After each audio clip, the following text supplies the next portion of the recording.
not sure if you guys have joined us before for a star party, but thank you very much for making this one part of your Saturday night.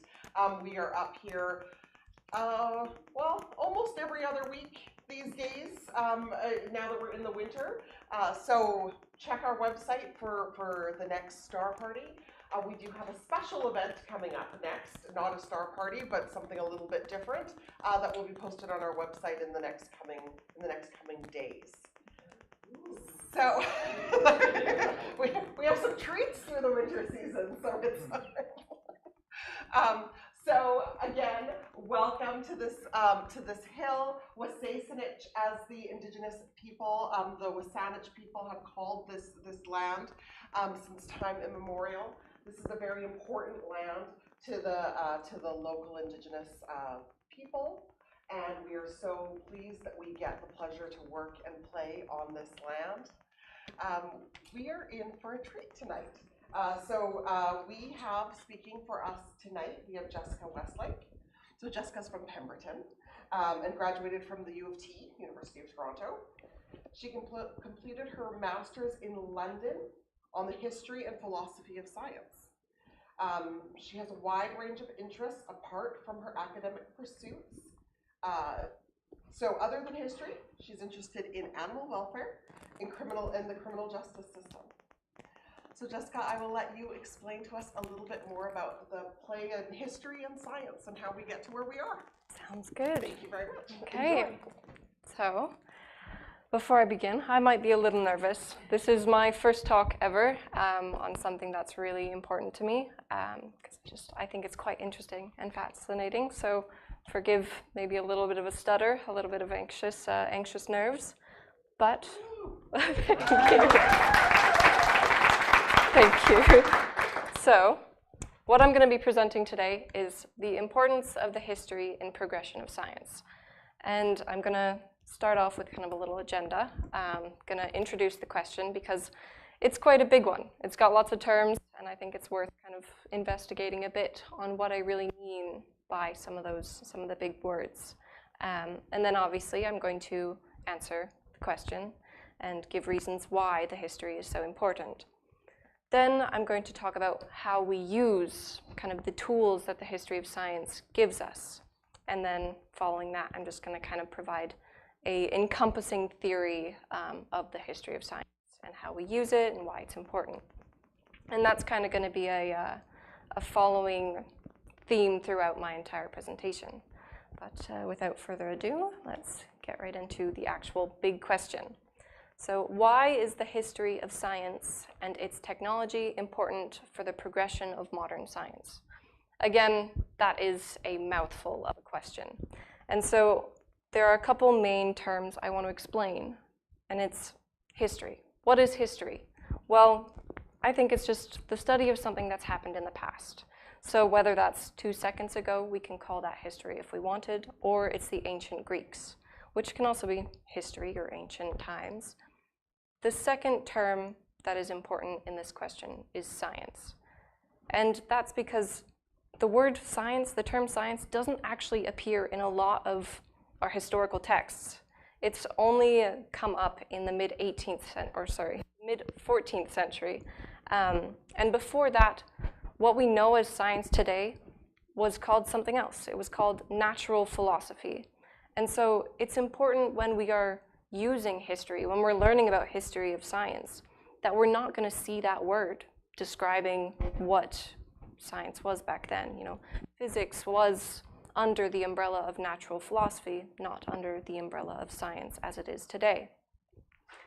And so the last, and I think most important term that I have to kind of describe is progress.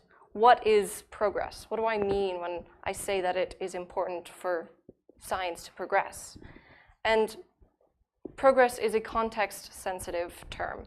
So progression in medicine can look completely different than progress in astronomy. So for starters, medicine, progress can be attaining some sort of goal, some sort of cure.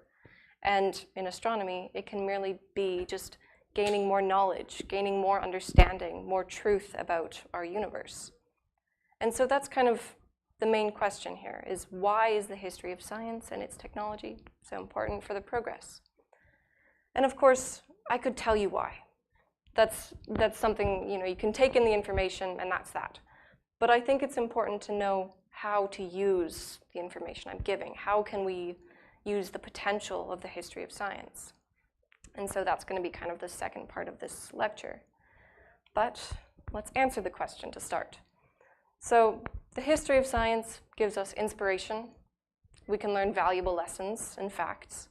And it also reminds us that our world isn't static. Things change. Our universe is expanding. It changes every day. It's amazing. And so, inspiration-wise, the history of science is full of wonderful, crazy stories of scientists discovering amazing things. And so, I know I am certainly inspired by a lot of these individuals on the screen. And of course, there's lots of people, lots of men. However, I'll start kind of in the center. Nicholas Copernicus is one of my heroes in science. He was the first to propose a heliocentric universe, and that is that the sun is at our center. And I think that's an awfully inspiring and brave thing to do, especially in the 14th century, when at the time he was going against every single modern or every single belief, whether that was religious or social. He was going against the grain completely. And he may not have been taken very seriously during his time, even by his own student, which is actually written in the preface of his book that his student published for him, "Don't take this book seriously." Whether that was to kind of safeguard him or sly him, I'm not sure. But nonetheless, I think that his story is quite inspiring. But he himself was inspired by someone before him. He was inspired by Aristarchus, a Greek mathematician and astronomer who actually was the first to present a heliocentric worldview, and that the sun was at our center. And that was so far before Copernicus, and yet he inspired Copernicus, just as many of the scientists I show up on the screen were inspired by the Greeks. They often even take names of Greek and Roman kind of Latin words, and they make their names kind of change into those Greek words, which is interesting. But again, each one of these people were inspired by the next. And I want you to start to conceive a chain, a network, in that Aristarchus inspired Copernicus. Copernicus inspired Tycho Brahe. And again, Tycho Brahe inspired Galileo, just as Copernicus inspired Galileo. Kepler was inspired by Galileo. And you see how I'm kind of drawing these chains, these lines in between thinkers. And I want you to conceive it again as a network that's kind of being formed through inspiration. Each one of these men were inspired by the next. And this inspiration can go on, and we see it today.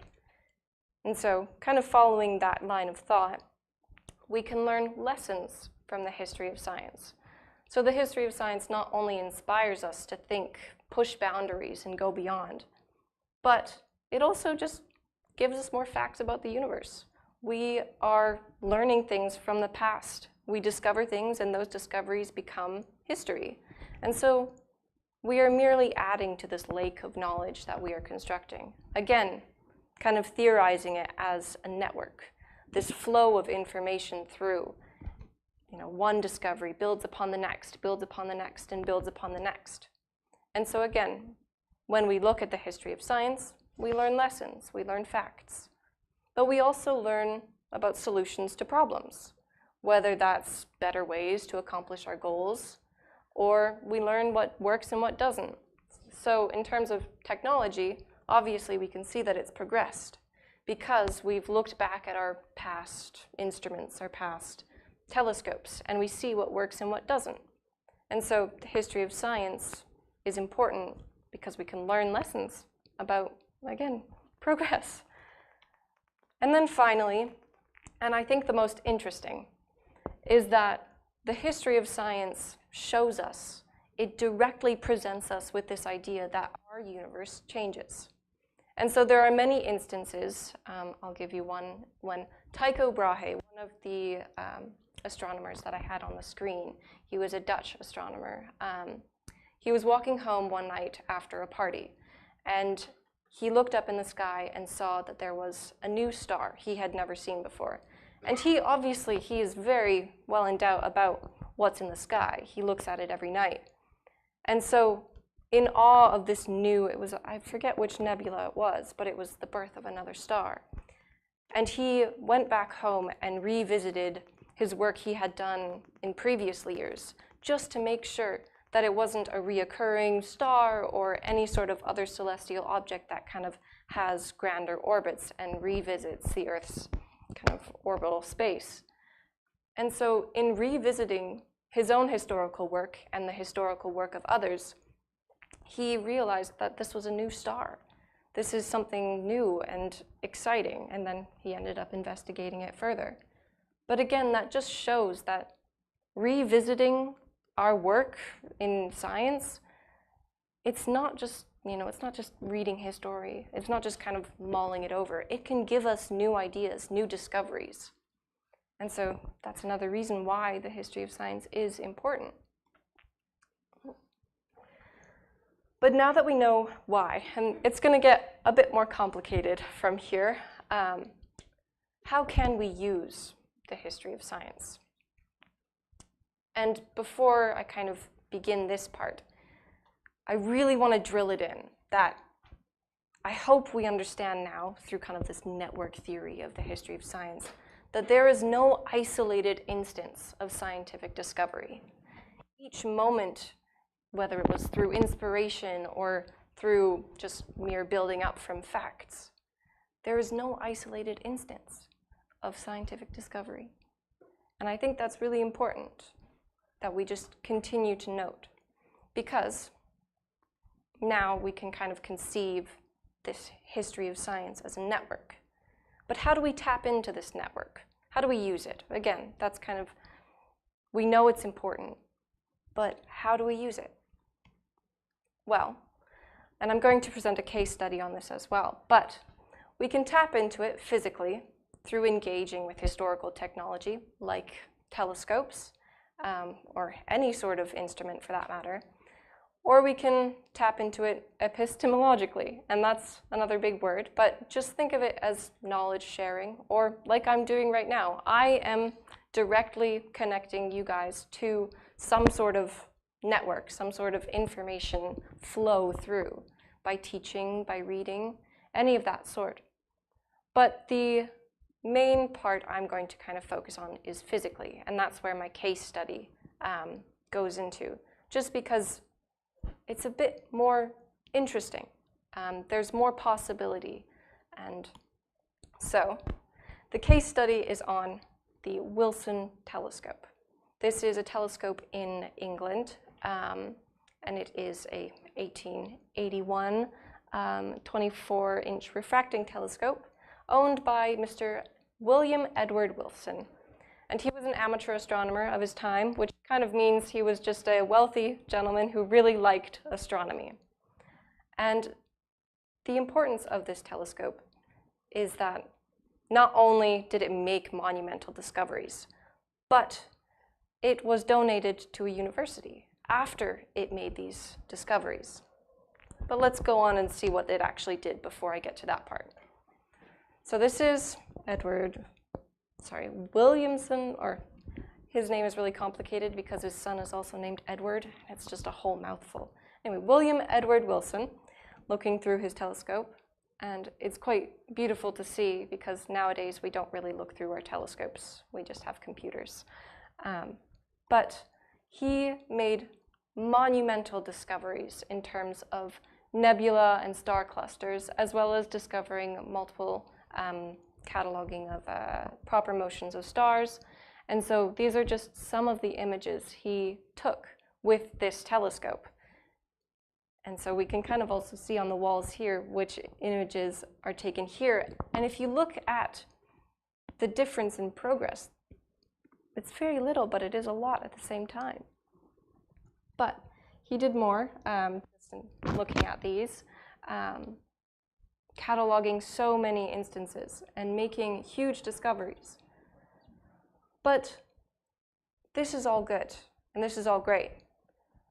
But when he died, the telescope ended up not being used anymore, and his son didn't want to use it, but he didn't want it to go kind of just to rubbish in that sense.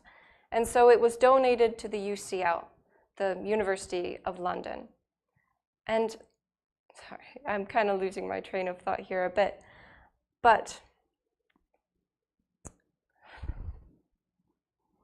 they wanted this telescope because it connected them to the network of the history of science.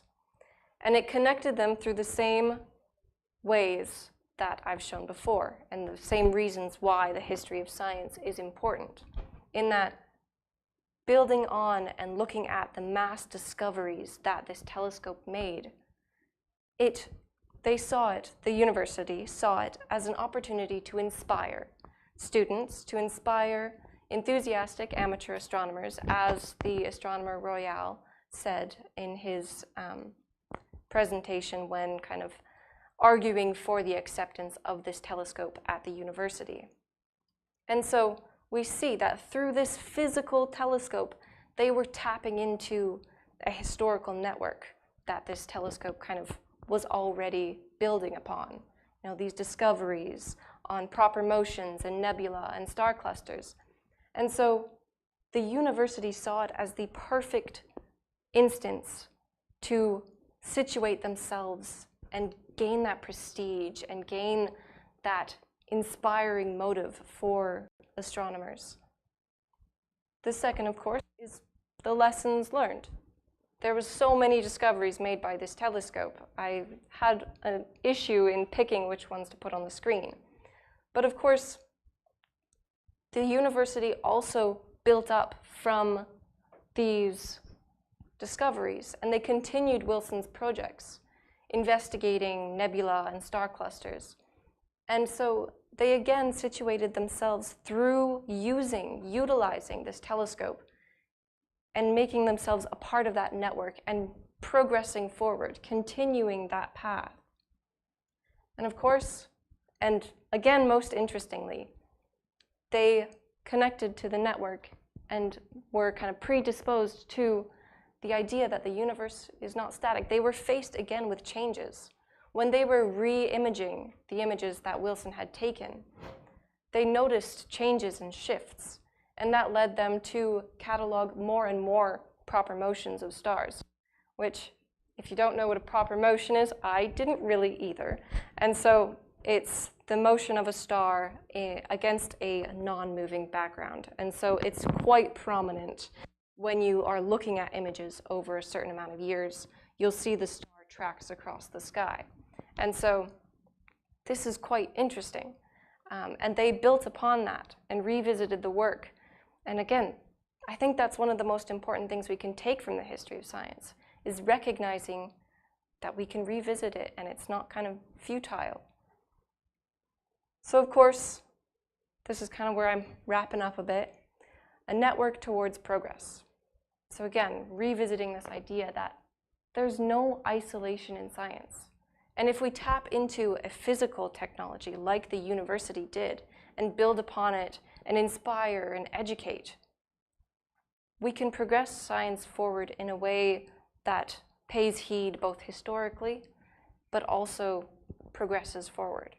And so this is kind of my ode to the network of history of science, because I do believe that we can do more with it, whether that's through actual instruments and reusing them in a sustainable manner as well, not kind of over-consuming technology, but reusing and building upon, creating physical networks, not just historical ones. And so, again, why is it important? Well, because it supports and inspires, and it provides information. And if we conceive the history of science as a network, that's how we kind of get predisposed to the tools it gives. So that's kind of it. Yeah.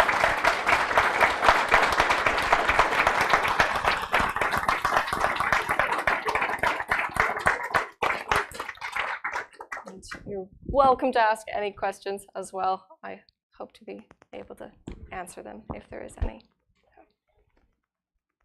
Did you say that the telescope is not used by the